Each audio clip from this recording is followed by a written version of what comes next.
డబ్బును అర్థం చేసుకోవడానికి ఉపయోగించే బోధన ఉపకరణాలన్నీ చూడాలంటే మనం ఆట డబ్బు నోట్స్ను వాడుతాం మరియు నాణేలను ఉపయోగిస్తాం.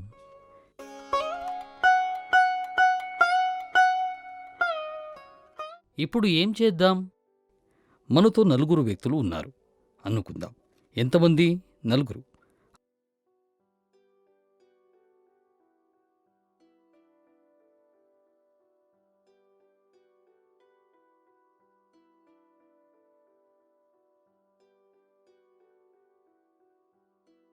ఆ నలుగురికి కొంత డబ్బు పంచుతాను. ఎంత డబ్బు? తర్వాత చూద్దాం. ఎవరికి ఎంత ఉందో ఇప్పుడు మనం లెక్క పెట్టొచ్చా? లెక్క పెడదాం.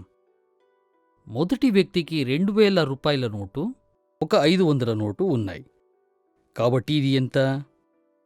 ఒక 2000 నోటు మరియు 500 నోటు. కాబట్టి వారి వద్ద 2500 రూపాయలు ఉన్నాయి. రెండవది 500 మరియు 10 మరియు 510, 511, 512, 513, 514. ఇక్కడ మొత్తం 514 రూపాయలు. మనం మూడవ వ్యక్తి కుప్పను పరిశీలిస్తే 100 రూపాయల నోటు, ఒక 10 రూపాయల నోటు, 110, 11, 12, 13, 14, 15 ఉంది. కాబట్టి ఇక్కడ మొత్తం 115 రూపాయలు ఉన్నాయి. నాలుగవ వ్యక్తికి ఒక 100 రూపాయల నోటు మరియు 101, 102, 103, 104, 105. కాబట్టి ఇక్కడ మొత్తం 105 రూపాయలు ఉన్నాయి.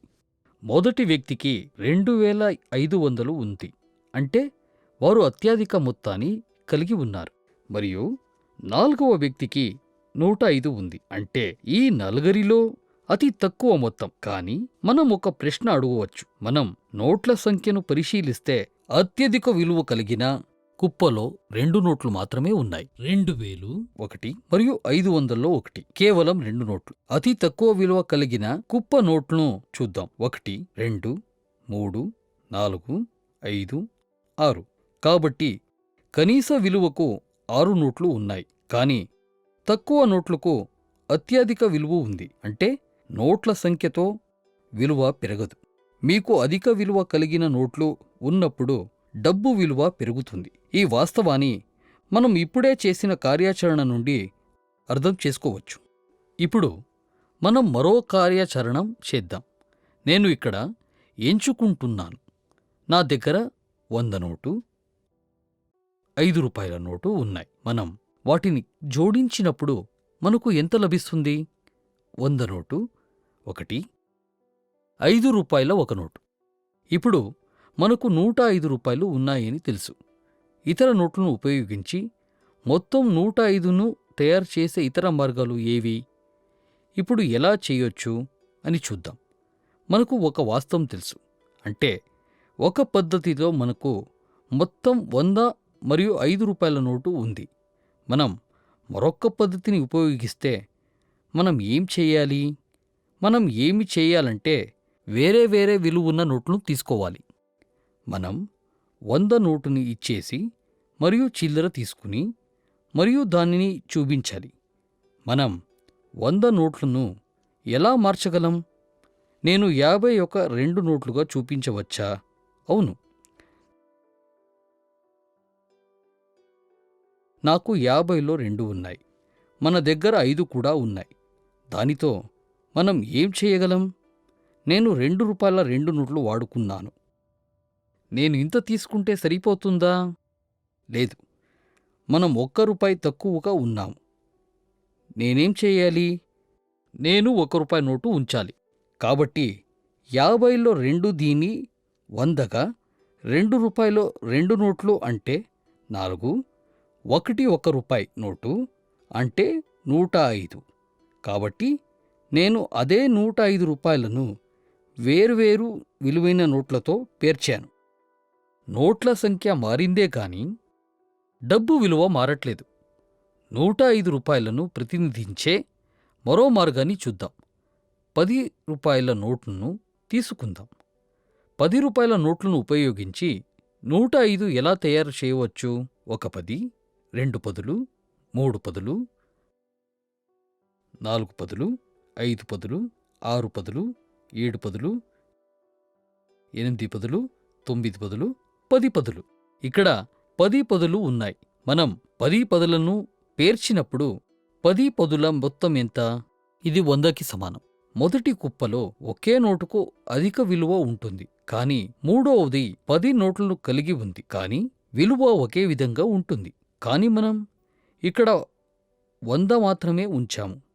మనం మరో 5 రూపాయలు ప్రాతినిధ్యం చేయాలి. మనం ఏం చేయగలం?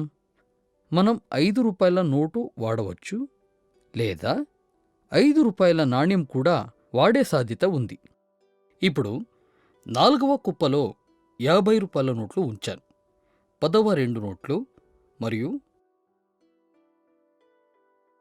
5 రూపాయల 4 నోట్లు. కాబట్టి 50, 60, 70, 75, 80, 85, 90. మనం ఇక్కడ 90 రూపాయలు చూపించాము. మనం ఇంకా 15 రూపాయని ఏం చేయాలి? చూపించాలి. ఈ 15 రూపాయల్ని మనం ఒక్కొక్క రూపాయి 15 రూపాయలు పడదాం. 1, 2, 3, 4, 5, 6, 7, 8, 9, 10, 11, 12, 13, 14, 15. కాబట్టి మీరు గమనిస్తే మనం 105 రూపాయలను 4 రకాలుగా ప్రాతినిధ్యం చేశాం. ఇక్కడ 2 నోట్లు మాత్రమే ఉన్నాయి. ఇక్కడ 5 నోట్లు మాత్రమే ఉన్నాయి. ఇక్కడ 10 నోట్లతో మన దగ్గర ఒక నాణ్యం కూడా ఉంది. మరియు ఇక్కడ మనకు 50, 10, 5 మరియు 1 రూపాయి ఉన్నాయి. ప్రతి వ్యక్తికి వేరే సంఖ్యల నోట్లు కనబడవచ్చు. అలా వేరే వేరే నోట్లు ఉన్నా కూడా విలువ 105 మాత్రమే ఉంది. ఈ విధంగా మన దైనందిన జీవిత పరిస్థితిలో వేరే వేరే విలువ డబ్బును వివిధ మార్గాల్లో ఉపయోగించుకోవచ్చు. ఈ బొమ్మ నోట్లను మరియు నాణ్యాలను వేరే వేరే విలువలకు ఎలా మార్చాలో చూశాము. ఇప్పుడు మన దైనందిన జీవితంలో డబ్బు వాడకాన్ని చూద్దాం. ఇప్పుడు నా దగ్గర కొంత డబ్బు ఉంది. నా దగ్గర ఎంత ఉందో నేను ఎలా లెక్క పెట్టగలను? ఏ నోట్లు ఇక్కడ అందుబాటులో ఉన్నాయో చూద్దాం. నా దగ్గర ఒక 2000 నోటు మరియు ఒక 1000 రూపాయల నోటు, ఒక 500 నోటు,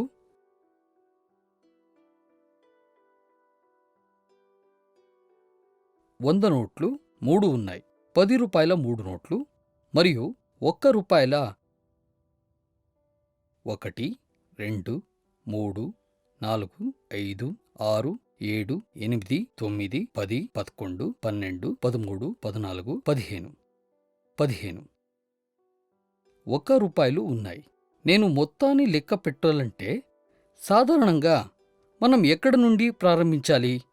మనం వేరువేరు విలువతో కూడిన నోట్లు ఉన్నప్పుడు మరియు దాని యొక్క విలువను మనం తెలుసుకోవలసి వస్తే మనం ఏం చేయాలి? మనం అన్ని విలువలను జోడించాలి. కూడిక చేసినప్పుడు సాధారణ పద్ధతి ఏంటంటే యూనిట్ల స్థానం నుండి లెక్కం ప్రారంభించడం. కానీ డబ్బును లెక్క పెట్టినప్పుడు మనం ప్రక్రియను అత్యధిక విలువతో ప్రారంభిస్తాము. మనం అత్యధిక విలువ నుండి ప్రారంభించి తక్కువ విలువల వైపు వెళ్తాం. అందువల్ల డబ్బును జోడించడంలో సాధారణ నియమ నిబంధనలు వర్తించవు.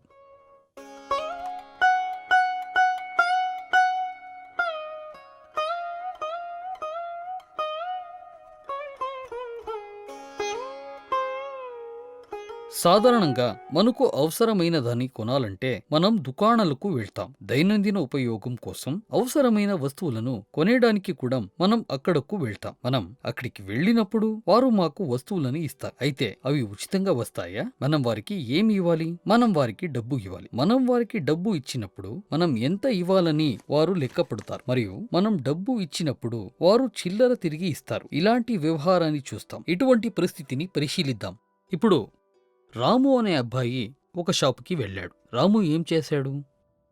అతను ఒక దుకాణానికి వెళ్ళాడు మరియు అతను అక్కడ కొన్ని వస్తువులను కొంటాడు. అతను వస్తువులను కొన్నప్పుడు అతను కొన్న వస్తువులు ఏమిటి చూద్దాం. అతను చేసేది రూ. 10 పెన్ను కొంటాడు. మరియు రూ. 5 చాక్లెట్ కూడా కొంటాడు. మరియు రూ. 20 2 పుస్తకాలను కొంటాడు. కాబట్టి అతను 3 వస్తువులను కొన్నాడు. అతను కొన్న వస్తువులు ఏమిటి? అతను 2 పుస్తకాలు కొన్నాడు. ప్రతి పుస్తకం ధర ఎంత? రూ. 20. అతను ఒక పెన్ను కూడా కొన్నాడు. పెన్నుకి ఎంత? రూ. 10. మరియు చాక్లెట్, అది ఎంత? చాక్లెట్ కోసం రూ. 5. ఇప్పుడు మనం విలువన లెక్క పెడితే అతను దుకాణదారుడికి ఎంత ఇవ్వాలో మనకు తెలుస్తుంది. లెక్క పెడదాం. 10, 20, 30, 40, 50 మరియు 5. మొత్తం 55. రాము దుకాణదారుడికి రూ. 55 ఇవ్వాలి. కాని రాము వద్ద రూ. 100 నోట్లు ఉంది. అందువలన అతను ఏమి చేశాడు? అతను 100 నోటును దుకాణదారుడికి ఇస్తాడు. అతను 100 ఇచ్చినప్పుడు షాప్ కీపర్ అతనికి కొంత చిల్లర ఇవ్వాలా లేదా? వస్తువుల విలువ ఇచ్చిన డబ్బుతో సమానంగా ఉందా?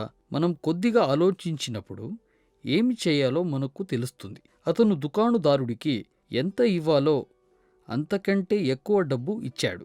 అందుకే షాప్ కీపర్ వస్తువుల విలువను మాత్రమే తీసుకొని చిల్లర తిరిగి ఇవ్వాలి. అతను చిల్లర తిరిగి ఇవ్వాల్సి వస్తే మనం మొదట 100కు చిల్లర తీసుకోవాలి. అతను మొదట చిల్లర తీసుకొని 55 ఉంచుకుని మిగిలిన దాన్ని రాముకి తిరిగి ఇవ్వాలి.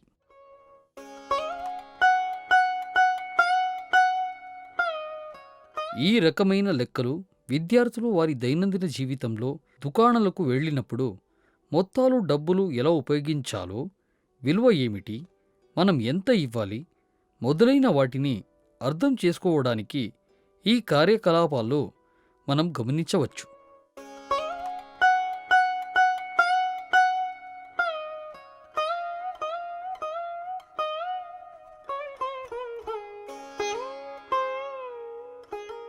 ఇప్పుడు మనం ఆట డబ్బును ఉపయోగించడం ద్వారా డబ్బు యొక్క విభిన్న విలువలు ఎలా వచ్చాయో ఇప్పటి వరకు చూసాం. కానీ కొన్నిసార్లు డబ్బుకి చిల్లర రావాల్సి వచ్చినప్పుడు మనం దుకాణంలోకి వెళ్తాము. అలాగే మనం డబ్బు జమ చేయడం లేదా తీసుకోవటాని కోసం బ్యాంకుకు వెళ్తాం. ఈ కార్యాచరణలో అధిక విలువైన నోట్ల కోసం వేరే వేరే నోట్లు ఎలా పొందవచ్చో చూద్దాం. మనం రూ. 100 నోట్లు ఉపయోగిస్తే ఈ మొత్తానికి చిల్లర అవసరమైతే రూ. 10 నోట్లు పొందవచ్చు. అంటే మనం 100 నోట్లు ఇచ్చినప్పుడు రూ. 10 నోట్లు పొందవచ్చు. మనం 100 కాకుండా రూ. 50 నోటు ఉపయోగిస్తే ఏం జరుగుతుంది? 100కు రూ. 10 నోట్లు వచ్చాయి. 50కి ఎన్ని రూ. 10 నోట్లు వస్తాయి? ఇది 100లో సగం కాబట్టి మనకు సగం నోట్లు వస్తాయి. రూ. 5 నోట్లు చిల్లర వస్తే మనకు లభించే నోట్ల సంఖ్య ఏమవుతుంది?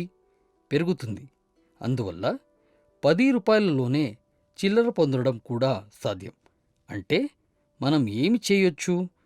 మనకు రూ. 10 5 నోట్లు లభిస్తాయి. 100 మరియు రూ. 50.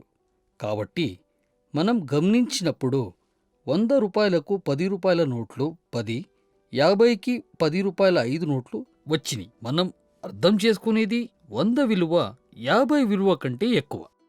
ఇప్పుడు మనం రూ. 10 నోటును ఉపయోగిస్తే దానికోసం మనం ఎన్ని రకాలుగా వేరే వేరే నోట్లు వస్తాయి అని చూస్తే చిల్లర ఎలా వస్తుందో చూద్దాం. నేను ఇక్కడ చెయ్యబోయేది ఏంటంటే రూ. 5 నోట్లను వాడుతాను. నేను ఒక రూ. 5 నోటును వాడితే అది సరిపోతుందా? లేదు. నేను మరో రూ. 5 నోట్ను వాడితే వాటిలో 2 రూ. 5 నోట్లు ఉన్నాయి. ఇవి దేనికి వచ్చాయి? రూ. 10కు రూ. 5 నోట్లు వచ్చాయి. రూ. 10కు 5 నోట్ల 2 వచ్చినట్లే రూ. 5కు ఎన్ని రూపాయలు పొందవచ్చో చూద్దాం. 1, 2, 3, 4, 5. కాబట్టి మనకు 5 రూపాయలకు 1 రూపాయి యొక్క 5 నోట్లు లభిస్తాయి. 1 రూపాయికి 10 పైసా నాణ్యాలు తీసుకుంటే మనకు 10 పైసా నాణ్యాలు లభిస్తాయి. ఈ విధంగా 10 పైసలను మనం చూడవచ్చు. 10,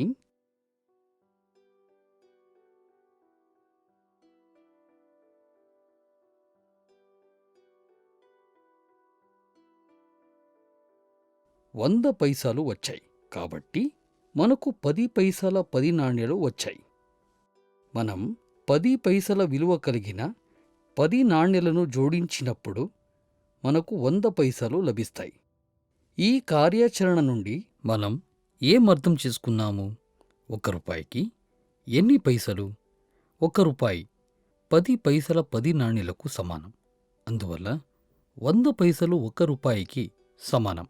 10 పైసల 10 నాణ్యాలు ఇవ్వడం ద్వారా మనం 1 రూపాయి పొందగలమా? అవును, మనం దీన్ని చేయవచ్చు. 10 పైసల 10 నాణ్యాలు ఇవ్వడం ద్వారా 1 రూపాయి పొందడం సాధ్యమవుతుంది. ఈ విధంగా మనం వేరు పరిస్థితిలో డబ్బును ఉపయోగించినప్పుడు చిల్లర డబ్బుని పొందడం సాధ్యమవుతుంది. ఇలా చేయడం వల్ల మనకు ఏమైనా ప్రయోజనం ఉందా? మనం దుకాణానికి వెళ్ళినప్పుడు విభిన్న విలువల నోట్లు పెట్టుకోవడం ఉపయోగపడుతుంది. మనం వారు వేర్వేరు నోట్లలో చిల్లర తిరిగి ఇస్తారు. మరియు మనం 1 రూపాయిని 10 పైసల 10 నాణ్యాలుగా విభజించినప్పుడు మనం దశాంశ వ్యవస్థను అర్థం చేసుకోవచ్చు. ఆ భావనను తెలుసుకోవటానికి సహాయమవుతుంది. 1 రూపాయికి 10 పైసల 10 నాణ్యాలు మనకు లభిస్తున్నట్లే 10 పైసలకు ఎన్ని 1 పైసా నాణ్యాలు పొందవచ్చు? ఇక్కడ మనకు 1 పైసా యొక్క 10 నాణ్యాలు లభిస్తాయి.